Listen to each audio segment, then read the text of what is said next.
Okay, good morning, everybody. I'm going to play an original song here. This is it's called "All of My Angels." Hope you like it.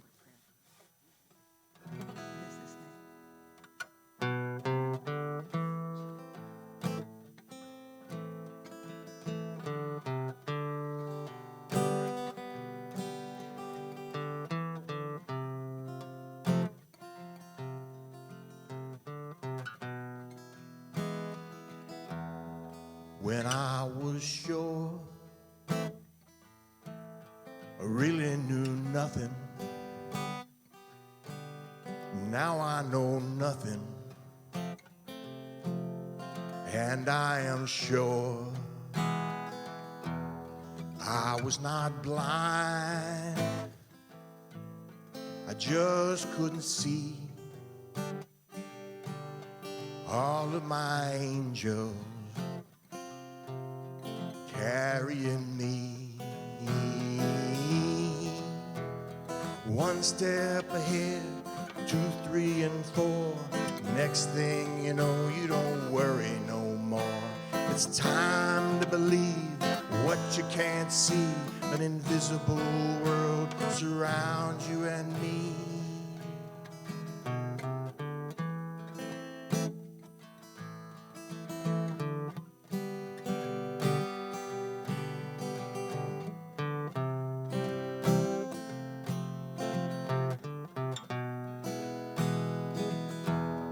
If I could go back, I know what I'd say. Want you to understand that you'll be okay. If I could tell you what you need to hear, you know I will do it. Give me your ear. One step ahead, 2, 3, and 4. Next thing you know, you don't worry no more. It's time to believe what you can't see. An invisible world surrounds you and me. When I was sure I really knew nothing, now I know nothing, and I am sure I was not blind, I just couldn't see all of my angels carrying me.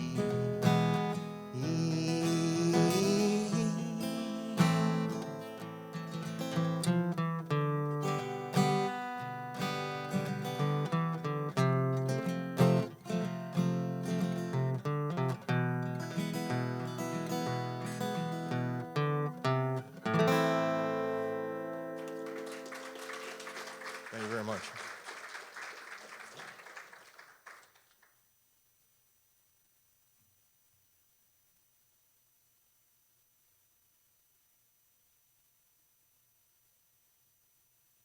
I was just made aware that Greg Cruz, his friend, who was on his way here to attend the service with us, had a motorcycle accident. And so we are inviting a group prayer for his highest and best. So your song was very appropriate. We know he's being attended to by his angels. But let's do a prayer for his highest and best. And I would like to point out, we don't know what that is. We don't know what his highest and best is, but he does. So let's come together and know that there's one power, one love, one infinite intelligence in the universe that is everywhere present. And it is present in the heart and body and mind of Jeff. So we know that he is being tended to and cared for with the very best medical attention right here and right now. And that more than that, the healing power of the universe is with him. And it is with him whether it is his fate to heal or to go to a higher realm. And we know that that is not a failure and it is not a loss. It is a gain. So whether it is his path to have a healing journey or a transition, that is for his highest best. So we know that. We believe that. We bless him on his journey. We bless him on his life's journey and know that all is well. Releasing, we give thanks. And together we say, and so it is. So that brings me to our topic of the evolution of self-care. And we call it the evolution of self-care because if you think back to your parents, I don't think they spent a lot of time. My parents did not spend a lot of time. Let me see, am I taking the very best care of myself? They were more interested in survival, and their parents were interested in survival. And so we really are evolving to the point that men's job is no longer just to be the provider of the money for the family to help it survive. And mothers' jobs are no longer just to raise the kids, to make sure that they survive and the family survives. But we also are concerned about our total well-being. And we're analyzing that and we're looking at it and saying, how can I take the very best care of myself? That's when we're not pushing ourselves as hard as we can to achieve the most and make the most money and work the hardest and all of that, because we can lose sight of it when we're doing that. But the idea that I want to really stress, and I've mentioned it in the opening prayer, is this idea of original blessing, that you are an original blessing. You are not an original sin. You were not born in original sin. And many of us grew up with that idea, that no matter what else you do, sorry, you were born in original sin. And the baptisms, the first baptism I did for my first son was in Latin, so it didn't upset me. The second son, that evolved to speaking English. And when we did I will never subject anybody to that again, because it was really evoking the devil to leave him. You know, that's what the baptism was in English. So I could understand it. It was sending the devil out, because you're born with the devil in you, you see. And so then when you're baptized, then you can go to heaven, and you're free of that. But you have to spend the rest of your life trying to keep the devil away, because it's inherently you're evil, you know, and it's natural for you to be a sinner. Now, hopefully you didn't grow up with that. You're blessed if you didn't. But a lot of us did, and that's what we call baggage. It's a deep-seated belief system that no matter what happens, you have that underneath, that inherently I'm bad, and I might do bad things or treat my kids badly or treat myself badly, because I don't deserve much anyway. So the idea I'd like to bring to us as far as our own self-care is the thought of how you were if you had children and how you cared for them. Because as good mothers and fathers, we want to do our best for them. And so we make sure that they have enough rest, because we know if they don't get enough rest, they're going to be little monsters. They'll have a bad attitude, and they'll be hard to control. So we make sure they have their naps and go to bed on time. Do we do that for ourselves? Or how much do we overwork ourselves, you know? And I think about feeding, because this has been a lifelong issue for me, how to feed myself. And, of course, we all know what we like to eat. But, again, when you think of our children, we make sure that they have the best nutrition and that they don't get too much sugar. You know, mine never got sugar in the morning. You know, they had the other good foods to eat. And we make sure that they have a balanced meal with vegetables and fruits. And kids don't overeat anyway, generally. So mine never overate, but I made sure they had good nutrition. Do we do that for ourselves? Sometimes, sometimes not. We are not important enough to give that much care and attention to. You know, we're just getting through the day often. And so the idea I'd like to introduce to you is that you deserve to be taken care of like a beloved of God, just like your children were your beloveds, and that you are an original blessing. That comes from Matthew Fox, by the way. I didn't bring my notes up here, honey. They're in my purse. I stuck them in my purse. Very good. But Matthew Fox, do you know who Matthew Fox is? Okay, great. Oh, all the notes. Medical records, everything here. So Matthew Fox was a Catholic priest who left the priesthood and started his own organization. He's in northern San Francisco in the western region. What do we call that? Oh, it'll come to me. Everything comes to me about a minute or two later than I want it these days.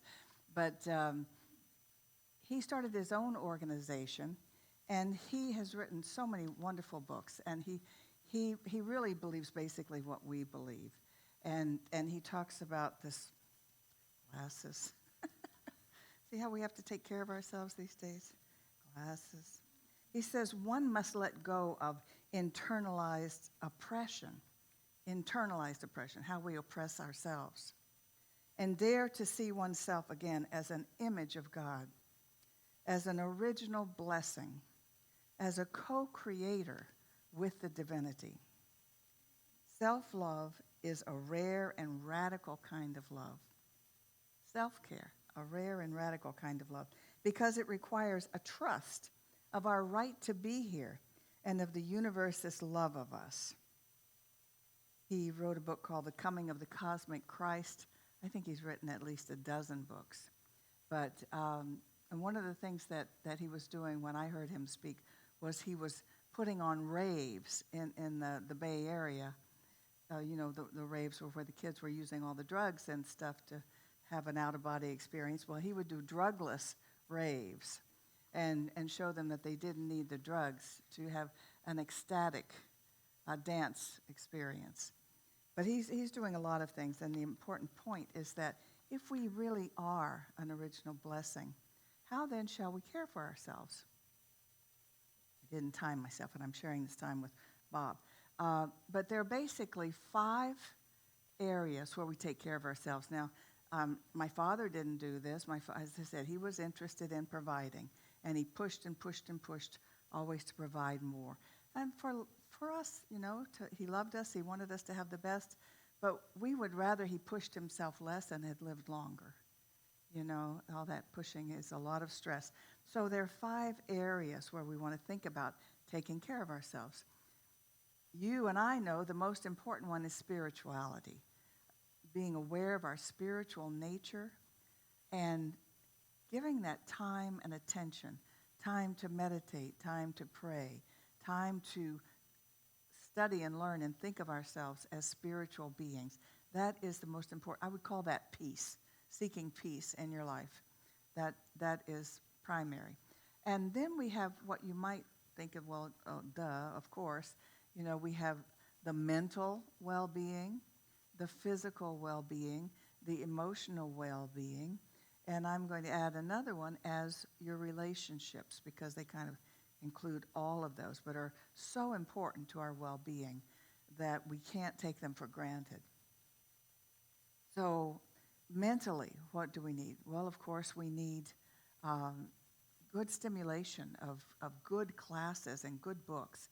And I know you find this here at your Unity Center. It's one of the things that I most appreciate about them are the classes that are offered and the Course in Miracles classes and all of that keep you mentally fed and nourished. And the next one, mentally, physically, of course. There's probably more information on how to take care of yourself physically and spiritually than any of the others. So there's lots of information out there. It's just doing it, and doing it in a way that's not punishing us, but that is for our well-being, because we deserve it. We deserve to have our bodies operating at their best. Emotionally, traditionally, emotionality has been the realm of the women, and the men, You have feelings. I know you have feelings. When your dog dies, you're in pain, But it's an area where men just rather not go. They just talk about the facts and problem solving. They're very good at problem solving. When women want to talk about their problems, the men want to solve it for them. And the women said, I didn't ask you to fix it. I just wanted you to listen. So that's an area between men and women. I think Bob's going to talk about that a little bit more. And emotions. So we're talking about emotions. Then there are the relationships. And in a long marriage, you can take your relationship for granted. But it is probably the most important thing in your life. And it should never be taken advantage. It should never be treated as let's assume it's always going to be there, because it won't. It won't. And not just the relationship with a partner, but the relationship with your kids or your parents, any family member. There's always disagreements and always strife with that, but they are really, really important for your self-care. So we want to be well-rounded in that. And the first point I made about treating ourselves as well as we treat our children when they were little is that we need to recognize that, when you're on an airplane, and I gave you this little blurb, when you're on an airplane, if they run out of oxygen and they're going to drop the oxygen masks, what's the first thing they say? Right, so no matter who else you might be taking care of, put yours on first, because if you go out, you can't help anybody. Most of us here in this room, in one way or another, are helpers of others. It's just who we attract in our teaching. We attract people who like to teach Course in Miracles. We teach people who want to volunteer and participate in the service. We are helpers. You can't help anybody if you don't help yourself first, if you don't take care of yourself. So this evolution is the idea that you're not being selfish if you take your meditation time. You're not being selfish if you run out to a class at night. That's important to know. When I started in this teaching, I had small children. And it can seem like, gee, you're always running off, If you love your children, why don't you stay with them? Well, you're not always doing them the best service by staying with them all the time. You could be smothering them, giving smother love. And it's important for you to have your intellectual, your spiritual, your emotional well-being so that you can be the best helper. I had another quote here from a couple of people who were helpers in the world. Pema Chodron, do you know her? She's a Buddhist female monk. And she says, be kinder to yourself, and then let your kindness flood the world. You see, even kindness starts with self, because there's a phrase that we use in the workforce called burnout. And it's very prevalent with care providers, with therapists and nurses and doctors and people whose job it is to care for those who are temporarily needing help. And it's a profession. All of those professions have a high level of burnout. And when you have they call it burnout, the high cost of caring, because one of the ways you start recognizing it is you don't care anymore, or you don't care so much, because you're burnt out. You don't have any more caring to give. Really happened in the pandemic with nurses and doctors. As a matter of fact, Bob did a seminar talk to hospital people, particularly doctors, and it was about remembering why you came into this and caring for people. And so many doctors came up afterwards and said, thank you, you reminded me why I got into this field, because they just get so involved in the diagnoses and the numbers and the insurance companies and doing what's allowed to be done in that field that they lose their caring. It's just part of the problem within the field. And so we have to remember, if we are going to be successful in any of our giving or caring, I don't care if it's to your next door neighbor, you can't burn out. You can't quit taking care of yourself first. And that includes taking a break or a vacation when you need one, because that's all it takes to come back to normal, is to equalize it a little bit.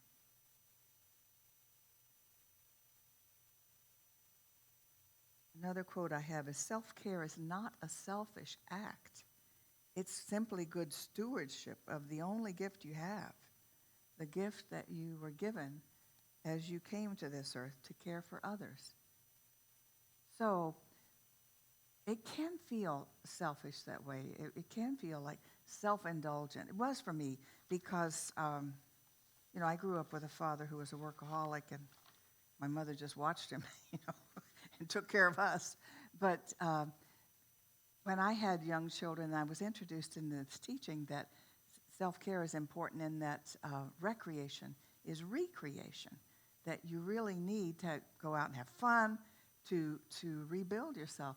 So I gave myself a day off, the last day of the month, and I know it's time for you to come up, honey.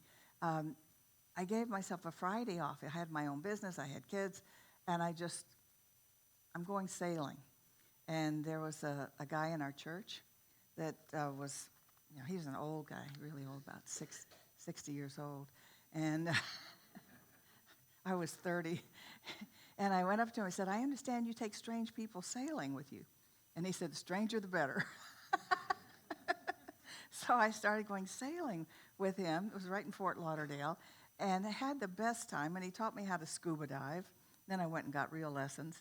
But it was just the best thing I ever did for myself. And it's so bizarre that I would look back on that and think that that was the best thing I ever did for myself.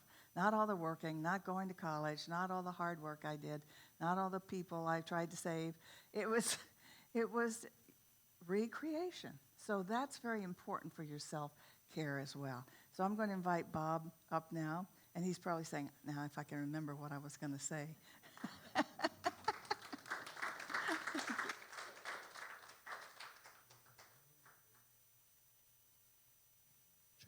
You got my on? Yeah, good. Have any of you ever been in a highly judgmental, dysfunctional relationship with yourself? And did you notice when you were in that dysfunctional relationship, it was somebody else's fault, not yours? And the problem was outside of you, which meant you had to find an outside answer. Alcohol, drugs, sex, TV, iPhone, movies, gambling. And the problem is there are so many outside ways to solve problems that are inside problems that don't work that we just try all of them and usually end up in the same situation, a little more broke than we were before, because all of these external attempts to make ourselves well are expensive and don't work. What we know is that personal growth is an inside job, but it's a hard one when you have an outside world telling you that the entire world you're living in is an outside world. So what we have to be willing to do is to set some time aside for us, as Judith was talking about. Years ago, I think it was in the early 70s, I went to Werner Erhard EST training. Any of you ever done that? One of the best things I ever did. And the trainer said, I want to know what you're committed to. And the hands went up. I'm committed to world peace. I'm committed to feeding the world. I'm committed to love. And then he said, get out your checkbooks. And everybody got really nervous. They'd already paid $395 for that seminar, and they were really scared. He said, now go through your checkbook. That's what you're committed to. If you're committed to the things that you purchased, those things may not be things that you own. They may now be things that own you. And the real mission is to look at the things you have in your life and say, how many of these things are running me? How many of these things are owning me? And how many of these things do I own? And if there's something that has you, maybe it's time to let it go. Are you making time for you, or have you so many expenditures in your life that, as Judith was saying earlier, there's no time for you? And if there's no time for you, then burnout is inevitable. And burnout is usually very subtle because it's a shutting down of the emotional body that you have, which means that you don't necessarily even feel the loss. You just feel empty. You just feel down. You just feel shut down. And so very often, because I work in mental health, I see people that have been depressed for a very long time that didn't know they were depressed. They just thought they ran out of energy. because they were doing the same thing again and again and again with less and less involvement of their own spirit. Now, Judith mentioned relationships, and that's a key piece. We have lots of them. And years ago, I was working at Broward North Hospital, and one of my jobs was to try to be a problem solver. And so I was in the lobby dealing with a family that was really very difficult, and I dealt with them, and I think I did a pretty good job. And then I dealt with a couple of other people that were also upset, and then somebody walked up to me and he said, "You're nice to everybody. Why are you like that?" And I gave him a very honest answer. I said, "I need to practice." Yeah, we need to practice. Practice wherever you can. Now, I've been married now 35 years to this woman. I had a 17-year internship before that. Some of you have had those. You need, sometimes, if we're slow learners, we need an internship. Yeah. 35 years. But one of the reasons that this relationship has continued to thrive 35 years later is a key to self-care. I'm still in courtship mode. If you're not in courtship mode, what mode are you in? Are you in finishing mode? Are you in we've taken it for granted mode? Judith is sitting next to me watching TV, and she looks a little restless, and she looks at her glass, which has no water in it. I look over and see that there's no water. I said, "I'll get you some water." And I got up and I got her a glass of water, cold water, set it next to her, and she said, "Thank you." It's a very small thing. But you do that at a courtship. You don't necessarily do that in a relationship. Get your own water. What's wrong with you? I'm watching TV. I have things to do. We can so easily take every opportunity to give as just something to get through or get by. And when we do that, we stop engaging in our own ability to love. You see, so self-care is loving yourself, but also loving other people the way you'd like to be loved. Reaching out and touching their heart and their soul and then saying, "How do I do this for me?" And since this is about self-care, think of all the things you've done for other people that have had them come back to you and say, "That was such a gift. That was so wonderful that you would do that." And ask yourself, when was the last time you did that for yourself? Or something even close. Some of you need to send yourself some flowers. Some of you need to write yourself a card. Some of you need to have a donut like I did earlier. I'm sorry, but I did. I was going to have 2, but I'm cutting back on donuts. I'm trying to overcome my anorexia. It's a tough one, I'll tell you. Yeah. I don't care what the condition is that you're dealing with. You can have that condition be a place of opportunity, or it can be a place of suffering. In 2014, September the 9th, I had a stroke, major stroke. What woke me up, interestingly, was a voice that said, "Get up." And the voice, there was nobody else in the room. And I sat up and my arm hit the wall. And I realized at that point, this may be my last day. And I went to the emergency room Judith actually drove me. We had a Luckin, and I thought that was better than an ambulance.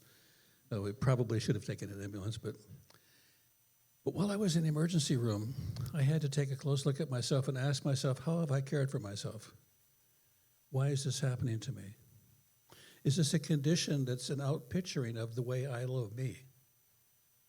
And it was. I could have had one and should have had one a long time ago to wake myself up. So we get wake-up calls like that, and then we have to ask ourselves, what am I doing in favor of my life, and why am I so unhappy when life doesn't seem to favor me, when I don't favor me, when I don't love me?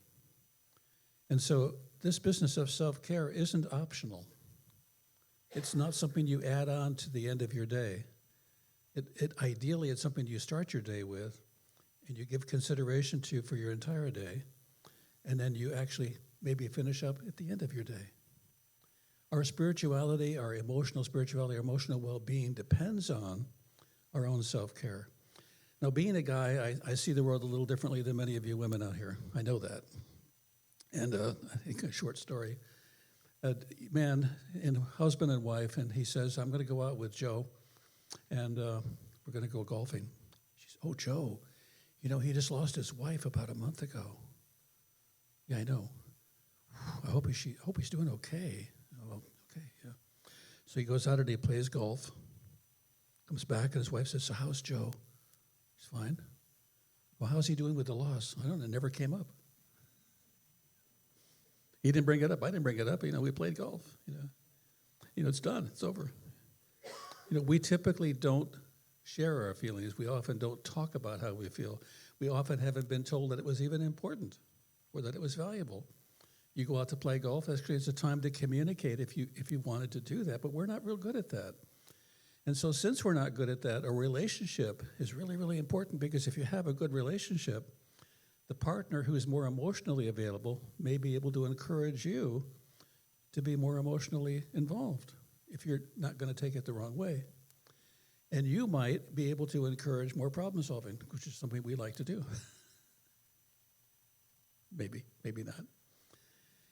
But the self-care piece of this, when you're loving you, you're taking care of you, it changes everything. So it's not being selfish, and that's what's really, really important about this. It's not being selfish to be involved in taking care of you. One of the reasons we have an exercise physiologist here, or I think he's a what do I want to call it? Not physical therapist. And he was, physical therapist. He was explaining to me what he does. And it's something I learned about muscles a long time ago, which is interesting. When you start weightlifting, the reasons your muscles grow is not because they're interested in growing. They grow because they have found that they are not sufficient for the task. And when the muscles discover that they're not sufficient for the task, they grow to try to be sufficient. Is the mental muscle that we're growing sufficient for the task? Maybe it needs a bigger task. Maybe we need to give our emotional self, our spiritual self, a task greater than the one we have right now. Now, how does that actually work? Don't just sign up for a class because it's being offered. Sign up for a class that you think might challenge you. Sign up for a class that maybe you've never taken before, or maybe even one you're not sure that you agree with, to see how you can actually connect with it and involve yourself in it. If you go to a class and you find yourself, I knew that, I know that, okay, well, I know that, okay, well, it's a great class. It's the wrong class. We need to push ourselves spiritually instead of physically and mentally in our work. We need to push ourselves spiritually to a new frontier. The frontier of spirituality is an exciting frontier if we're willing to explore it. Any of you go on YouTube or on the internet? I like to hang out there sometimes, and I go to YouTube and I'll look for different speakers, people that are teaching things that I don't know. I know all of the aliens that are out there now. I haven't met any of them, but there's pictures of them all. I know all about the end times, and I know all about the beginning times. I know a lot about a lot of things because, you see, I keep exploring, and it's an interesting adventure. If you can keep judgment out of that, if you can keep making it wrong out of that, it's just really curious. One of the signs of intelligence is curiosity. I don't care how old you are, you can be curious. In fact, I think it's helpful as we get older to become more curious and to ask more questions, to involve yourself more in the day-to-day experience you're having, and ask yourself, how can I engage more? So the next time you're talking to somebody, are you making eye contact? Have you set the thoughts you have in mind aside to listen to that person? Or are you simply giving them a couple of minutes? Yeah, fine, thank you. Okay, great talking to you. Or are you giving them you? We sometimes stop giving ourselves to other people when we've stopped giving ourselves to ourselves. So it's time to wake up. Wake up to our own good, our own divine nature. We were born as a divine gift to the universe. If that's true, how are we spending it? It's really, really important that we spend this time here as divinely as we can. Any questions? Does this make sense? I don't think I'm going to tell you anything you don't know, but I don't know for you. I need to hear it probably every day. I need to hear every day that I am not a mistake, I'm not an accident, I'm not a failure, I'm not a this and I'm not a that. I'm a divine expression of God. And that doesn't always settle well with me, which means I have to work on getting that to settle better. We often make ourselves wrong, put ourselves down, diminish our own sense of value, while all the time saying I'm a spiritual person. If you listen to the internal dialogue and it doesn't match your metaphysical dialogue, you got to change one of the two. One of the things about affirmations that I love is not the power of the affirmation, although that's wonderful. It's the ability for the affirmation to confront my disbelief. When it off, you are a divine child of God. You're right. Or how many of you have ever said a prayer? I know this is true. I know this is true. God in me, as me, working through me, can do anything. I sure hope this works. You just disqualified the whole thing. So we have to go back and qualify ourselves. I'm qualified to have a prayer that has power. I'm qualified to be powerful. I'm qualified to be a full human being having a full life expression. And when you qualify for that, that changes things. If you're not qualified for that, who disqualified you? So what I'm inviting you to do this week is stop disqualifying yourself. Say no to the dysfunction of the relationship that you may be struggling with internally. And ask yourself, how could I be more on the cutting edge of this life experience? A number of years ago, I started saying I was on a great adventure. I like thinking I was on a great adventure. I changed that a couple of years later, and I said I'm on a great safari. Why a safari? Well, sometimes it gets really hot, but you're dressed for it. Sometimes wild animals, very large, jump out of the bush, but that's what you were hoping for. See, the safari doesn't mean there's no danger.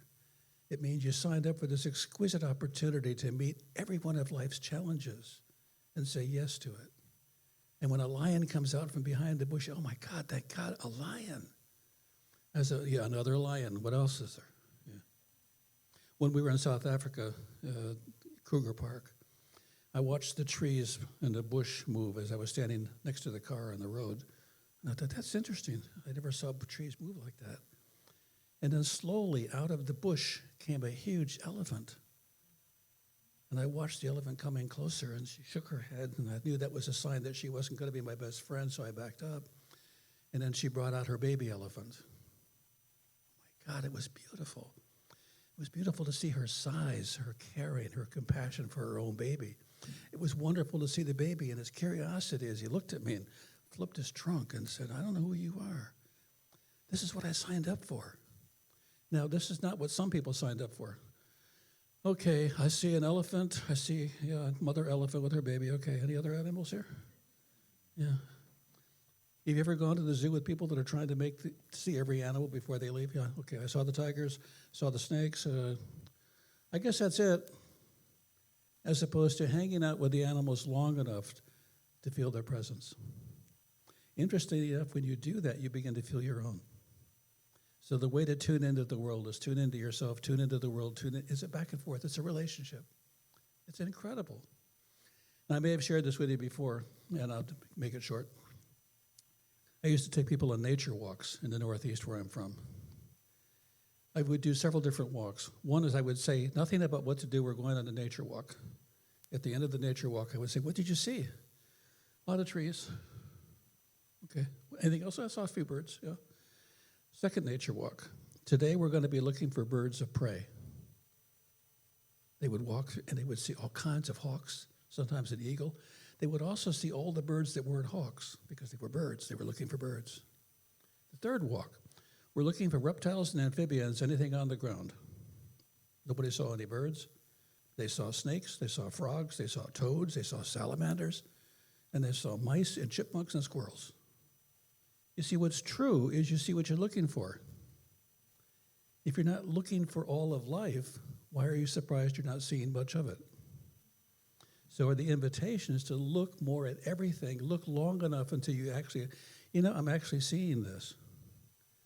What we tend to do is see it, name it, and leave it. Yep, that's a snake, okay. Red-tailed hawk, you've seen them before. What's he doing? I don't know what he's doing. I just named him. I don't have to do anything else. Why did you get to know him? I had a red-tailed hawk. A bunch of kids shot him with BBs, and he was injured. So I found him, took care of him, put him in the barn. But this time I lived in the country, took all the pellets out of him, kept him for 3 months. After he was done healing, he nested above my house. And every morning when it would come out, he would call. Why aren't we having a relationship with this world.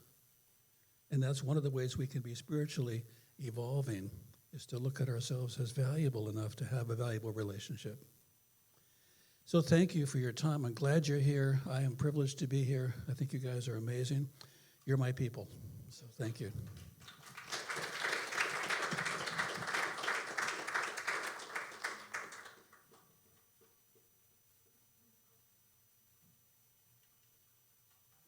What's next? Oops. Greg is next. Okay.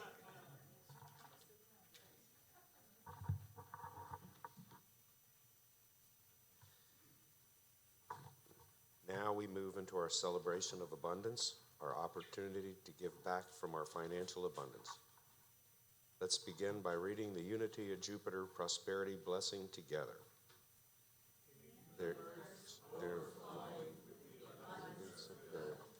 We acknowledge God as our source of all our blessings.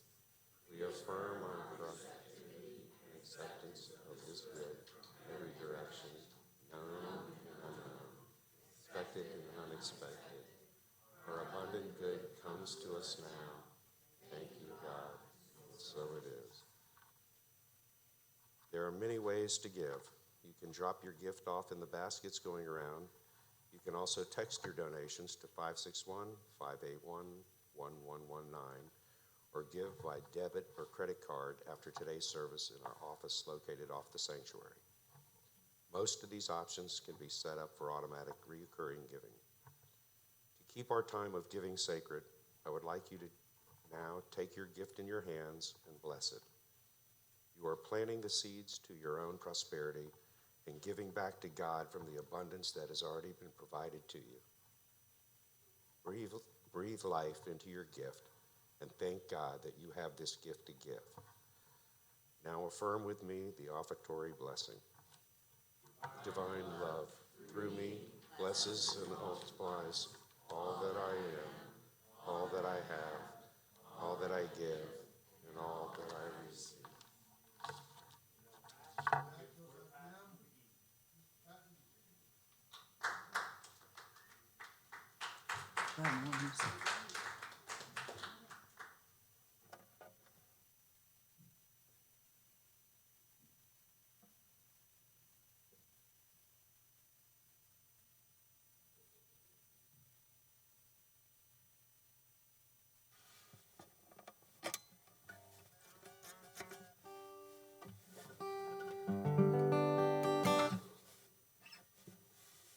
Okay, hi everybody.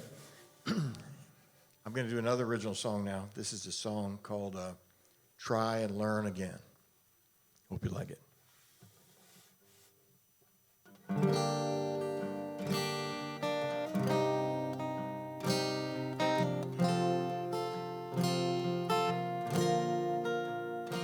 Sky's blue, trees are green, there's heaven and earth, and in between. Get on your feet, it's time to live. Not what you take, it's what you give. When I was young, I thought I knew which way to go, which one was true. But you can't tell until you've been. Just got to try, learn again. We're all in the same situation, you know, right in the river of life's ebb and flow. So pick up your paddle, you're going downstream, rowing your way to know life's just a dream. Sky's blue, trees are green, it's heaven and earth, and in between. Get on your feet, it's time to live. Not what you take, what you give.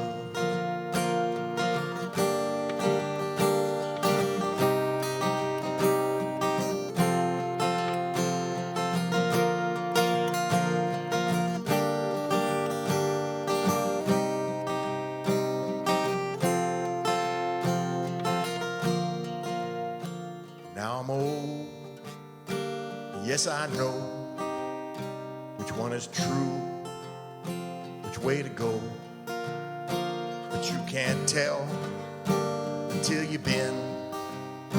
Just got to try and learn again.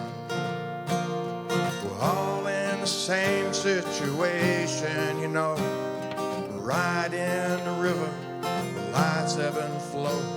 So pick up your paddle, you're going downstream, rowing your way to know life's just a dream. Sky's blue, the trees are green, it's heaven and earth, and in between. Get on your feet, it's time to live. Now what you take is what you give.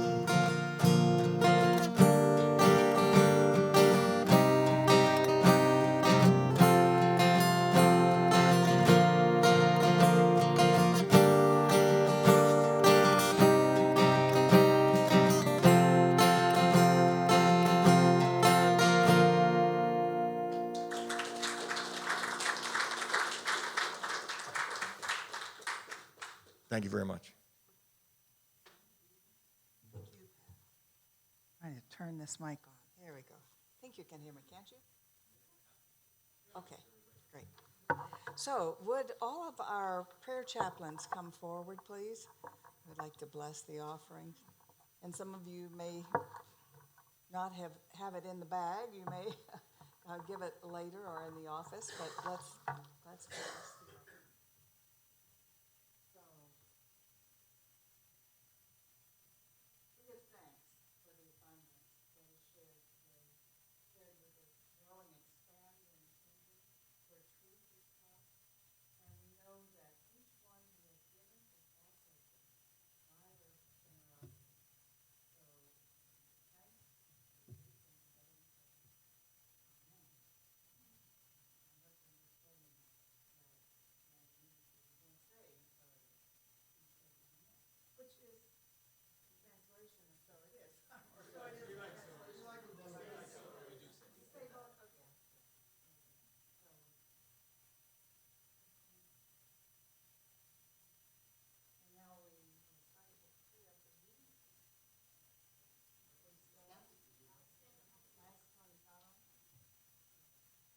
Well, it's either on or off. Now it's on. Okay, thank you. Okay, so you have it here. So we say as we stand, the perfect home and the perfect minister for Unity of Jupiter have already been chosen by God. We affirm that both will be revealed to us in God's time, and we keep our hearts and minds open to the beautiful future that is in store for our spiritual community. Amen. So it is. Amen. and that's also often translated to "so be it," which I actually like a lot. So be it. So thank you very much. Let's circulate and enjoy ours. Oh, we got something else to do. Okay. I always do this. All right. We sing the peace song.